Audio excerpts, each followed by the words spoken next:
New this morning, Joe Biden is leading Democrats in Iowa. That's according to a poll from the Des Moines Register.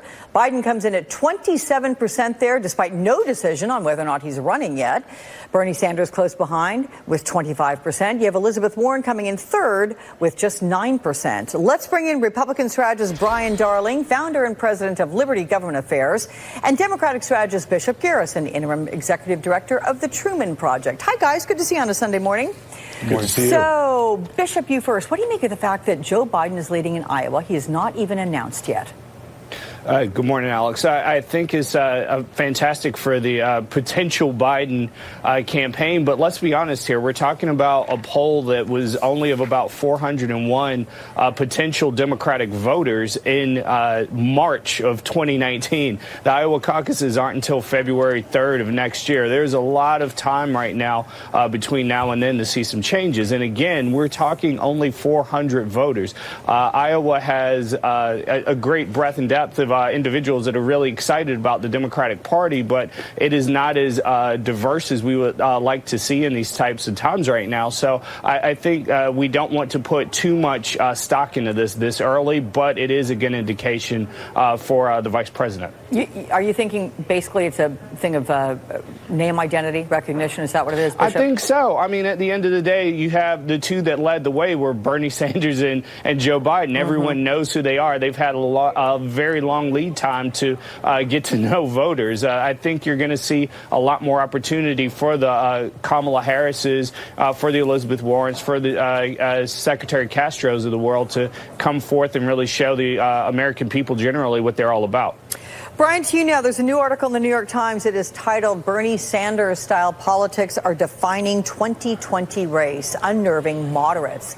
So what this refers to are moderate Democrats who are increasingly fearing that the party could fritter away its chances of beating President Trump in 2020 by careening over a liberal cliff.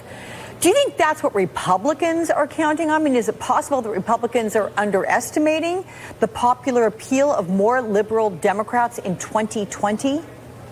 You know, I do think that's a potential. I think that Donald Trump's greatest ally right now are the fact that Democrats are being very reactionary and they've gone overboard on so many issues. You look at Elizabeth Warren pushing to go after the biggest and most successful companies in our nation for no good reason, just to break them up, just to be populist. Her push for higher taxes, the push for Medicare for all, the Green New Deal. I don't know if there are any moderates left in the Democratic Party leadership because all I hear are these ideas that are pushing the party to the left. And I think one of the things that is interesting is you do see Joe Biden leading in these polls. He's not even a declared candidate. So I think some of these issues may be hurting. I think that some of the candidates have gone a little bit too far, and it seems like Democrats have a long way to go before they settle on a couple of candidates that they want to see get to the finish line. But, Brian, are you at all concerned that Republicans may underestimate where this is? Let's keep in mind, this is 2020. We're not looking back. Things seem to be looking forward within the Democratic Party. Well, I don't think so. I think that Democrats are overplaying their hand. Look at what happened in the House with 81 requests for documents, and we're going to see subpoenas at some point. So Democrats may be overplaying their hand, trying to push an early impeachment, pushing some ideas that aren't in the mainstream. I don't think the American people really are in agreement with all of these ideas that are going to cost our country so much money that we can't afford.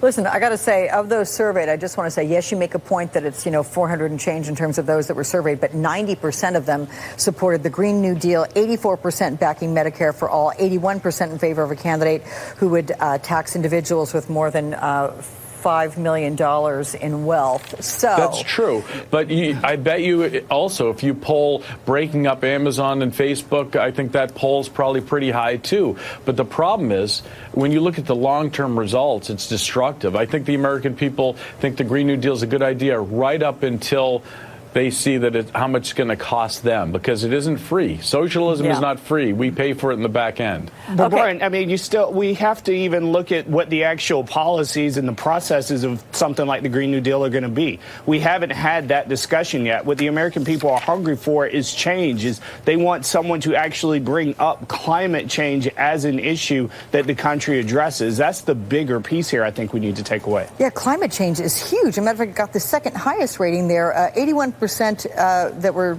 surveyed said they were interested in health care, most of all, 80% in climate change. What does that say to you, Bishop?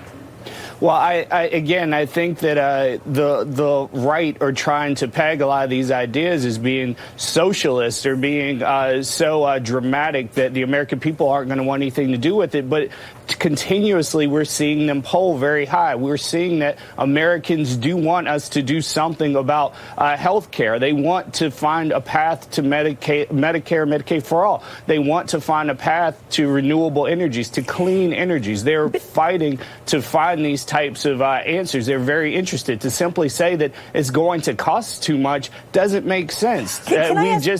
I'm sorry, go ahead. No, but both of you guys, I'm very curious, have used the word socialist. And there's a negative connotation to that permeates the vast portion of society. How is that word going to maybe be weaponized, do you think? I want you both to respond to that. And Brian, you can go first. Is that something that has been thought about by Republicans, thinking, all right, you know what, this is how we're going to label and push socialism as being the moniker representing the full Democratic Party? Well, yeah, I mean, I think rightfully so. I think it should be weaponized against Democrats because they're embracing it. The Democrat socialist agenda is the agenda right now that's being front and center and being pushed by the left. And that's a problem. I don't think that's going to be popular in the long term. What do you think there, Bishop? I mean, is it something that, do you think, like the New York Times article when it said that Democrats may be careening over a cliff by going too liberal, i.e. moving in a socialist direction, is that going to be a problem?